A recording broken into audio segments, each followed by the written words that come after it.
No, Cata, es que el problema en sí no es Petro. El problema son los problemas que vamos a heredar de Petro en el 2026, porque yo sí creo que podemos sacar a Gustavo Petro humillantemente en democracia, con los votos en el 2026. El problema no es ese. El asunto son la cantidad de cuestiones que nos va a dejar para resolver porque baja el país vuelto nada. Pero principalmente socialmente. Es que nunca se había visto un presidente que se dedicara a atacar tanto a la oposición, a los medios de comunicación, a los medios de producción, a los gremios, a los ricos, y que se dedicara a dividir tanto a los colombianos entre ricos y pobres, asalariados y empresarios, medios de comunicación oficialistas, alternativos o privados. Es una división, en cada tweet hay una división de Gustavo Petro, y eso va a ser lo más difícil de resolver, más difícil que inclusive resolver el desastre que nos está dejando con la reforma pensional, el desastre que nos dejó con la salud, porque la mayoría de EPS gigantes del país quebraron fue en este gobierno por culpa de ese gobierno que no les giró debidamente los dineros que debía girarle a las EPS. Pero lo más difícil, pues vuelvo y digo, es volvernos a poner a los colombianos de acuerdo en asuntos sencillos. Ahora todo se vuelve una rivalidad en si Gustavo Petro tiene la razón o no, cuando no deberíamos girar en torno a eso.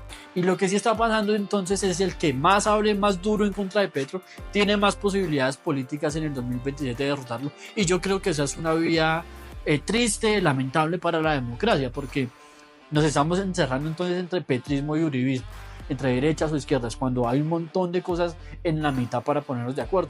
Por eso desde Salvación Nacional, desde las épocas de Álvaro Gómez Hurtado, pues se venía hablando y se viene hablando de, venga, pongámonos, hagamos un acuerdo sobre lo fundamental. ¿Qué son estas cosas en las que estamos de acuerdo los colombianos? En que hay que eliminar la pobreza, claro, que hay que eliminar la desnutrición infantil, que hay que lograr industrializar el campo, claro. Son cosas en las que cualquier colombiano, derecha, izquierda, petrista, uribista, está de acuerdo. El asunto son los cómo. Pero si no nos ponemos ni siquiera de acuerdo en estas cosas, muy difícilmente nos vamos a poner de acuerdo. Y ahí es donde la polarización que genera el presidente Petro, pues es donde más daño nos está haciendo. Porque en vez de unirnos, nos está dividiendo. Y por eso sí creo que lo más importante a lo que deberíamos apuntarle a los colombianos en el 2026 es a buscar un gobierno que nos ponga de acuerdo. Dos, un gobierno que no entre en revanchismos con los actores salientes.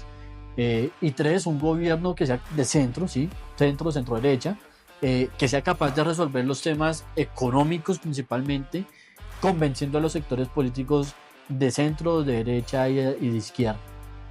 Por eso yo creo que lo mejor que le puede pasar al país, a la democracia colombiana, es que entre alguien con un poco más de sentido común, con decencia, que sea que no divida tanto a los colombianos. Creo que ese es el problema más grave que hay que atajar en el 2026. Eso y otras cosas, pero lo más importante es que los colombianos no sigamos peleándonos por culpa del borracho que todos los días sale con alguna incoherencia.